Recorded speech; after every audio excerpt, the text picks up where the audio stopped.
কড়া রোদের মধ্যে ফারুক সাহেব অফিস থেকে ফিরছেন। বাইরের তাতানো গরমে দরদর করে ঘামছেন তিনি। মধ্যবিত্ত সংসারের ঘানি টানতে হয়। মাঝে মধ্যে কিছু পথ রিক্সায় চড়ে আসতে মন চাইলেও শরীর সায় দেয় না। এই যে মধ্যবিত্তের শরীর, মরুভূমির মধ্যখানে পানির পিপাসা পেলেও এদের দুবার ভাবতে হয়, ঝোলায় যে পানি মজুদ আছে তা দিয়ে সামনের অবশিষ্ট দিনগুলো চলা যাবে তো। যদি মনে হয় চলা যাবে, তাহলে টুক করে এক চুমুক খেয়ে কোনোভাবেই পিপাসা নিবারণ করে, যদিও তাতে মুখ ভিজলে গলা ভিজে না। ঘরে পা দিতেই ফারুক সাহেবের স্ত্রী সাজিয়ে বসেছেন অভিযোগের ফসলা। ছেলের নাকি শখ জেগেছে এই মহল্লার সবচাইতে বড় পতাকা ওড়ানো। মধ্যবিত্ত বাবার উচ্চবিত্ত মনা সন্তান, নিজেরা যত কষ্টই করুন, ছেলেপেলের শখ আহ্লাদ পূরণে ঘাটতি হলে কেমন যেন একটা অপরাধ বোধে ভোগেন এই শ্রেণীটা। নিজের শার্টের কলারের সুতো উঠে গেলেও সন্তানের শখ পূরণে তারা মোটেও অসচ্ছল নন। ঋণ করে হোক কিংবা শরীরের রক্ত বেঁচে, সন্তান যখন কোনো কিছু চেয়েছে দিতে তো হবেই। এই দেওয়া নেওয়ার মাঝখানে মধ্যস্থতা করে একটা দীর্ঘশ্বাস। ফারুক সাহেব সেই দীর্ঘশ্বাস ফেলে গোসলে ঢুকে পড়লেন। খাওয়া দাওয়া সেরে ছেলের রুমে এসে ঢুকলেন তিনি। জানালার গ্রিল ধরে দাঁড়িয়ে আছে আবির। চোখ তার রাজেশদের বাড়ির ছাদে। রাজেশ জার্মানি সমর্থন করে। একটা বিশাল সাইজের জার্মানির পতাকা সারাদিন পতপত করে উড়ে ওদের ছাদটায়। পতাকা নিয়ে রাজেশের সে কি বড়াই! ক্লাসে তর্ক বিতর্কের মধ্যে একদিন মাইনুদ্দিনের সাথে বাজি ধরে ফেলেছে, কে কার চাইতে বড় পতাকা উড়াতে পারে। সেদিনই নাকি ওর বাবা ওকে মকবুল কাকার দোকান থেকে সবচাইতে বড় জার্মানির পতাকাটা কিনে এনে দেয়। আবির জানে তার বাবা রাজেশের বাবার মতো নয়। সে বলল আর কিনে দেবে, এমনটা কখনোই হবে না। কিন্তু কেন তার বাবা এরকম? রাজেশের বাবা মাইনুদ্দিন, সাকিব আর রানাদের বাবা তো এরকম নয়। ছেলের পিঠে আলতো করে হাত রাখেন ফারুক সাহেব। চমকে উঠে আবির। পেছনে ফিরে দেখে তার বাবা দাঁড়িয়ে আছে। কি ভাবছিলে? কই কিছু না তো। কিছু তো ভাবা হচ্ছেই, পতাকার কথা বুঝি। দ্বিতীয়বার চমকে যায় আবির। বাবা কি তাহলে কোনো কিছু আঁচ করে ফেললো? কিন্তু পরক্ষণেই বুঝতে পারে সে। বলে, মা বলেছে? হুম। কোন পতাকাটা চাই তোমার? খুশিতে উৎফুল্ল হয়ে উঠে আবিরের মন। এত সহজে বাবা পতাকা কিনে দিতে রাজি হয়ে যাবে, তা তো স্বপ্নেই ভাবা যায় না। কি আবোল তাবোল এতক্ষণ ভাবছিল সে বাবাকে নিয়ে, তা মনে পড়তে নিজেকে ধিক্কার দিতে মন চাইল তার। আমার আর্জেন্টিনার সবচাইতে বড় পতাকাটা চাই বাবা। বেশ, কোথায় পাওয়া যাবে এটা? মকবুল কাকার দোকানে। মকবুলের দোকান? ওটা তো মুদির দোকান, ওই দোকানে পতাকা বিক্রি হয়? মকবুল কাকা এখন পতাকাও বেচে বাবা। ওই দেখো রাজেশদের ছাদে কত বড় একটা পতাকা উঠছে, ওটা তো মকবুল কাকার দোকান থেকেই কেনা। ফারুক সাহেব জানালার বাইরে দৃষ্টি ফেলে রাজেশদের ছাদে উঠতে থাকা পতাকাটার দিকে তাকিয়ে বলেন, তাই তো দেখছি, কিন্তু ওখানে তো পতাকা পাওয়া যায় আমি তা জানতাম না। পিতা আর পুত্র উভয়ের দৃষ্টি ওই বিশাল সাইজের জার্মান পতাকার দিকে। রং বেরঙের ওই পতাকায় চোখ ফেলে আবির আঁকছে এমন একখানা পতাকা উড়ানোর শখ। আর ফারুক সাহেব করছেন অনাগত মাসের খরচের খসড়া। তাকে পরের মাসেও নতুন করে ধার দেনারি জড়াতে হবে।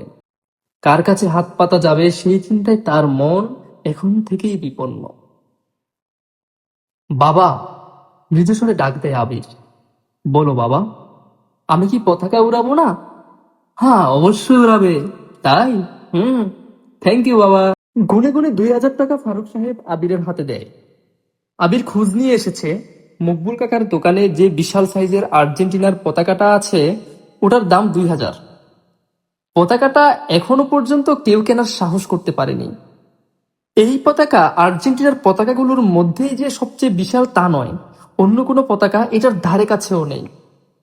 তার মানে আবির যদি এই পতাকা কিনতে পারে তাহলে সে তো আর্জেন্টিনা সমর্থকদের মধ্যে সবচেয়ে বড় পতাকাটা উড়াবেই।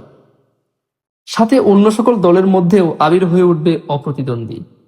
এমন একটা অর্জন আবিরের হতে যাচ্ছে তা ভাবতেই আবিরের যেন চোখ দিয়ে পানি এসে যায়। কালকে ক্লাসে গিয়ে সবার সামনে বুক ফুলিয়ে সে যখন তার পতাকার গল্প করবে, তখন সকলের চেহারার যা অবস্থা হবে তা ভেবেই আবিরের এখনো হেসে কুটি কুটি হতে মন যাচ্ছে। আবির মকবুল কাকার দোকানে এসে দাঁড়ালো। অনেকগুলো ছেলে ফিলে এখানে পতাকা কিনছে, 100-150 টাকা দামের পতাকা। সেগুলো আর কতই বা বড় হবে, বড় জোর 2-3 হাত। কিন্তু আবির যেটা কিনতে এসেছে সেটাই হলো দেখার মতো পতাকা। 42.5 হাত লম্বা এই পতাকা যখন বুকের সাথে জড়িয়ে ধরে ঘরে ফিরবে আবির, রাস্তার সবাই নিশ্চয়ই বড় বড় চোখ করে ওর দিকে তাকিয়ে থাকবে। আবির সন্তর্পণে আরো ঘনিষ্ঠ জায়গায় এসে দাঁড়ায়, যেখান থেকে মকবুল কাকার সাথে সরাসরি কথা বলা যাবে। মকবুল কাকা! ব্যস্ত দোকানে তাকানোর ফুসরত পায় না। আবির আবার ডাক দেয়, কাকা। মকবুল মিয়া ঘাড় গড়িয়ে তাকায় আবিরের দিকে। কি হয়েছে? আমার পতাকা লাগবে। কোন দেশ? আর্জেন্টিনা। দেও 100 টাকা। 100 টাকার পতাকা না তো, 2000 টাকা যেটার দাম। এবার অবাক হয়ে মকবুল মিয়া কপালের ভাঁজ আরো দীর্ঘ করে বলে, 2000 টাকা আছে তোমার কাছে? হ্যাঁ, এই যে দেখো। বলতে বলতে আবির পকেট থেকে 4টে চকচকে 500 টাকার নোট বের করে দেখায়। মকবুল মিয়া কোনো কিছু না বলে একবার আবিরকে আগাগোড়া দেখে নেয় আগে, তারপর বলে, তুমি ফারুকের ফোলা না? হ্যাঁ। তোমার বাপে কই? বাবা ঘরে। তোমার বাপে জানে তুমি 2000 টাকা দামের পতাকা কিনতে আইছো? বাবাই তো দিল টাকা। বাপে দিছে? তোমার বাপে যে আমার দোকান থেকে বাকিতে জিনিসপাতি নিয়ে যায়, সেই টেহা দেওয়ানের খবর নাই, ফোলারে 2000 টাকা দিয়া পতাকা কিনতে পাঠায়। কথাগুলো শুনে আবির মাথা নিচু করে ফেলে। ওর আশেপাশের সবাই ওর দিকে করুণার দৃষ্টিতে তাকাচ্ছে, যা ওকে খুব আহত করেছে। ওর কান্না করে দিতে ইচ্ছে করছে এখন, কিন্তু এতগুলো মানুষের সামনে ও কিভাবে কান্না করবে? কোনো মতে চোখের জল আটকে রাখে আবির। মকবুল মিয়া আরো বলে, গত মাসে হাতের ঘড়ি বন্ধক রেখে গেছে আমার কাছে। টেহা দেওয়ানের কথা ছিল, দিতে পারে নাই। ওই ঘড়ি দিয়ে আমি কি পানি খামু? তোমার বাপরে কইবা এসব ফুটানি বাদ দিয়ে যেন আমার টেহা দিয়া দেয়। কত টাকা পাওনা আছে আমার বাবার কাছে? আবির কোনো মতো প্রশ্ন করে। একটা পুরাতন খাতা খুলে মকবুল মিয়া তাতে চোখ বুলায়, কিছুক্ষণ চোখ বুলিয়ে তারপর বলে, গুইনা গুইনা 2500 টাকা পামু। একটা ড্রয়ার টান দিয়ে খুলে তার ভেতর থেকে বের করে একটা ঘড়ি। এই ঘড়ি আবির চেনে, তার বাবার ঘড়ি এটা। বাবাকে সবসময় পড়তে দেখে সে, কিন্তু এই ঘড়ি যে বাবা কখন এখানে বন্ধক রেখে গেছে তা আবির জানে না। বাবার হাতের দিকে কখনো সে ওভাবে নজর দেয়নি হয়তো, তাই বুঝতে পারেনি। ঘড়িটা হাতে নিয়ে মকবুল বলে, এই দেখো মিয়া, এই ঘড়ি রাইখে গেছে তোমার বাপে। কও তো, এই ঘড়ি বেচলে কি 2500 টাকা পাওয়া যাইব? আবির কিছু বলে না। উপস্থিত পাড়ার অন্য ছেলেদের সামনে অপমানিত হয়ে সে যেন একখানা পাথরে পরিণত হয়েছে। যদি এক দৌড়ে ওখান থেকে পালানো যেত, যদি আর কোনোদিন এই তল্লাটের, এই মকবুল কাকার দোকানের আশেপাশে আর না আসতে হতো, যদি সে নিজেকে লুকাতে পারত উপস্থিত সেই ছেলেদের শ্লেষ ভরা দৃষ্টি থেকে, তাহলে কতই না সুন্দর হতে পারত পৃথিবীটা। হাতে থাকা টাকাগুলো আবির মকবুল কাকার দিকে বাড়িয়ে দিয়ে বলে, কাকা, আমার পতাকা চাই না। বাবা তোমার কাছে দেনায় আটকা আছে, এই টাকা দেনা পরিশোধ হিসাবে রেখে দাও। ফারুক সাহেব ছাদের রেলিং ঘেঁষে দাঁড়িয়ে আছেন, দৃষ্টি অধুর পানে। দূরে কতগুলো পাখি উড়ে যাচ্ছে, শরতের আকাশে ছুটোছুটি করছে কয়েক টুকরো মেঘ। বাড়িগুলোর ছাদে ছাদে উঠছে রং বেরঙের বাহারি পতাকা। এখন পতাকার মৌসুম। ফারুক সাহেবের কাঁধে একটি কোমল হাতের পরিচিত স্পর্শ। তিনি ঘুরে দাঁড়ান। হাতে সুতোয়ার, পাশে দাঁড় করানো বাঁশের একটি লম্বা কঞ্চি। ছেলে পতাকা আনলে বাপ বেটা মিলে তা ওতে বেঁধে আকাশে উড়ানোর যাবতীয় প্রস্তুতি। কিন্তু আবিরের হাতে পতাকা নেই। পতাকা আনলে না? প্রশ্ন করে ফারুক সাহেব। আবির আর বাঁধ মানাতে পারল না চোখের জলকে। বাবার বুকে ঝাঁপ দিয়ে পড়ে হাউমাউ করে কেঁদে উঠেছে। ফারুক সাহেবের চোখও থেমে নেই। নোনা জলের একটা স্রোত চোখ বেয়ে নেমে ভিজিয়ে দিচ্ছে আবিরের সাদা শার্ট। বাবা ছেলের কান্নায় ভারী হয়ে ওঠে গোটা পরিবেশ। বোধোদয়ের এমন সুন্দর মুহূর্তে পরিবেশ কিছুটা ভারী হয়ে থাকলে মন্দ কি?